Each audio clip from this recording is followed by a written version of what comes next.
నమస్తే. శ్రీ గురుభ్యో నమ. శ్రీమాత్రే నమ.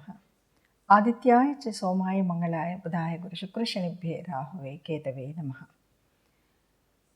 మనం రెగ్యులర్గా చెప్పుకునేటువంటి మాస ఫలితాలు, పక్ష ఫలితాలు ఇలా చూస్తుంటే డిసెంబర్ 16 నుండి 31 వరకు రాబోయేటువంటి పక్ష ఫలాలు ఎలా ఉంటాయి, ఈ సమయంలో అసలు గోచార రీత్యా గ్రహ సంచారం ఎట్లా ఉందో చూద్దాం. గోచార రీత్యా గ్రహ సంచారం 16 నుండి 31 వరకు కనుక చూస్తే మనకి మేషంలో గురువు, ఇక కన్యలో కేతు, తులలో శుక్రుడు.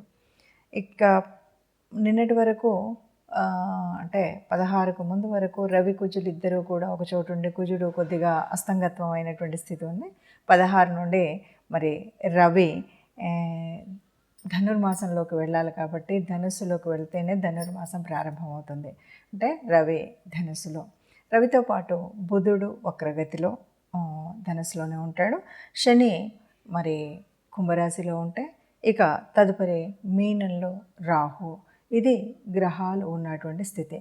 ఇక చంద్రుడిని కనుక చూసినట్టయితే మిథున నుండి ప్రతి 2.5 రోజులకు ఒక రాశి చొప్పున తిరుగుతూ ఉంటాడు. ఇప్పుడు ఇలా ఉన్నటువంటి గ్రహస్థితిలో ఒక్కొక్కరికి అంటే గోచార రీత్యా గ్రహ సంచారం ఇలా ఉన్నప్పుడు ఒక్కొక్కరి రాశి రీత్యా కానీ లగ్న రీత్యా కానీ కనుక మనం చూసుకున్నట్టయితే ఒక్కొక్క రాశి వారికి ఎలా ఉంటుందో చెప్పచ్చు. అయితే ఇది చెప్పే ముందు ఒక్క విషయం ఏంటంటే, మనం ఈ గోచార రీత్యా ఉండేటువంటిది మనం 30-40% వరకే చూసుకోవాలి.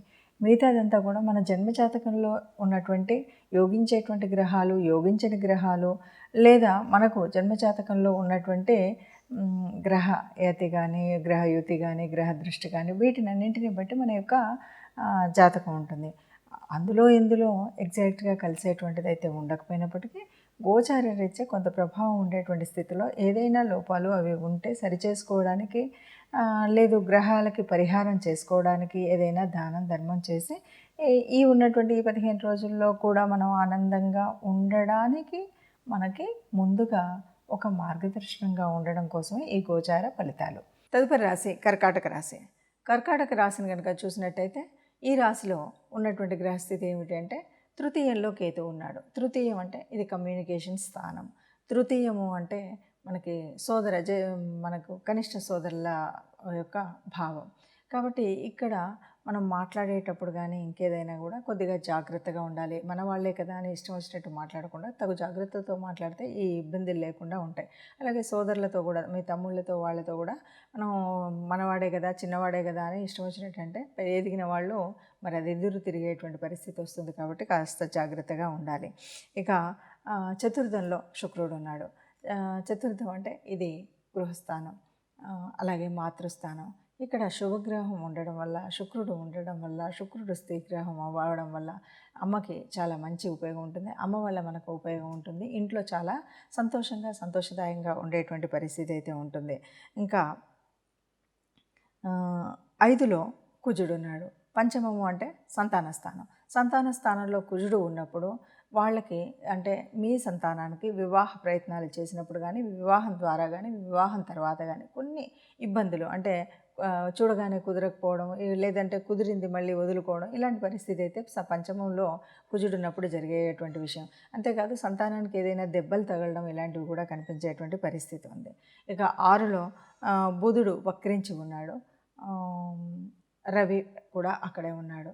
బుధుడు వక్రించడం వల్ల మనకు ఉన్నటువంటి తెలివిని సరిగ్గా ఉపయోగించుకొని మంచిగా ఉన్నతానికి వెళ్ళేటువంటి పరిస్థితి కనిపించదు. కానీ ఆ కాంపిటేటివ్ ఎగ్జామ్స్కు బాగా ఉపయోగపడినటువంటి 6వ స్థానం వల్ల, 6వ స్థానంలో రవి ఉండడం వల్ల చక్కటి అంటే మనకు పైనుండి ఏదైనా మార్గోపదేశం జరిగేటువంటి అవకాశం ఉంటుంది. చక్కగా అందులో మనం రాణించేటువంటి స్థితి కనిపిస్తుంది.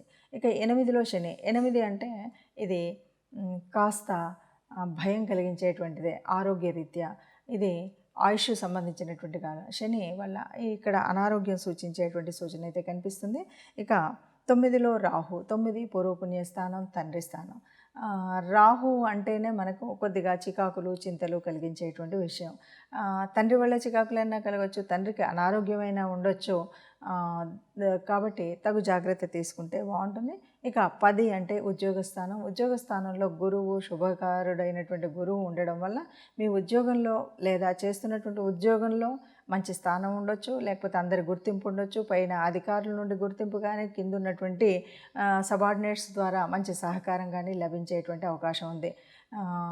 అంతేకాదు ఏదైనా పదోన్నతి ఇలాంటివి వచ్చేటువంటి సూచనలు కూడా 10లో గురువు ఉన్నప్పుడు కనబడేటువంటి స్థితి.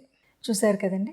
మరి ఇలా ఉన్నప్పుడు అంటే మీ రాశిలో గ్రహస్థితి ఇలా ఉండి మీ రాశికి ఈ 15 రోజులు, ఈ పక్షం రోజులు గోచార రీత్యా గ్రహ సంచారం వల్ల ఉండేటువంటి ఇబ్బందులు ఒక్కొక్క చోట ఒక్కొక్కలాగా ఈ 12 రాశుల్లో మరి ఉన్నటువంటి గ్రహాల మూలంగా మనపై పడేటువంటి ప్రభావాన్ని తగ్గించుకోవాలి అంటే మనం కొంత పరిహారాలు అయితే చెప్పిన విధంగా చేసుకోవాలి. అలాగే పరిహారాలతో పాటు అందరం కూడా అంటే ఇది పూర్తిగా ఇలాగే ఉంటుందా అనేటువంటి ఒక బెంగ మాత్రం ఎవరు పడకూడదు. ఎందుకంటే ఇది ముందు నుండి మనం చెప్తున్నటువంటి ప్రకారంగా గోచార రీత్యా ఈ రకంగా కోటాను కోట్ల మందిలో ఇది మనకు కనిపిస్తుండేటువంటిది.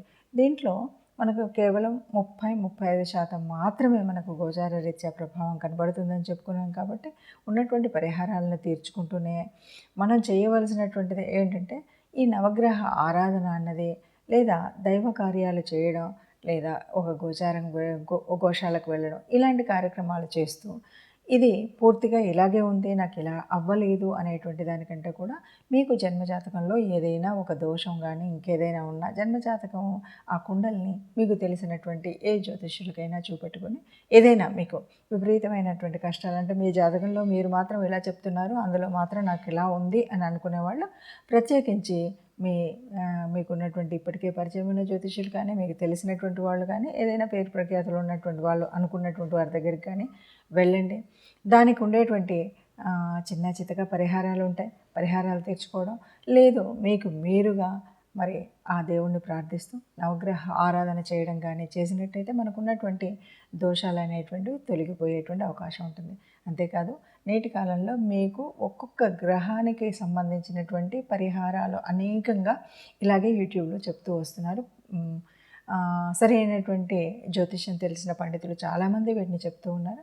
అందులో ఏ గ్రహం వల్ల మీకు నష్టం ఉంది, కష్టం ఉంది, ఏ గ్రహం పోవడం వల్ల మీకు జరిగేటువంటి ఫలితాలు ఏమున్నాయని తెలుసుకుంటే కనుక దాని ద్వారా మనం ఏ రకమైనటువంటి పరిహారం తీసుకోవాలనేటువంటి విషయం సుస్పష్టం అవుతుంది. కాబట్టి అలాగైనా మీ గ్రహ దోషాలకు ఉన్నటువంటి ఈ స్థితి నుండి మెరుగయ్యేటువంటి అవకాశం ఉంటుంది. కాబట్టి ఈ పూర్తిగా గోచారం మీద ఆధారపడకుండా జన్మజాతకం మీద ఉన్నటువంటి ఆ సంచారాన్ని కూడా జన్మజాతకంలో ఉన్నటువంటి గ్రహస్థితిని కూడా తీసుకున్నట్టయితే మీకు మంచి ఉపయోగం ఉంటుంది అని చెప్పొచ్చు. సర్వే జనా సుఖినో భవంతు.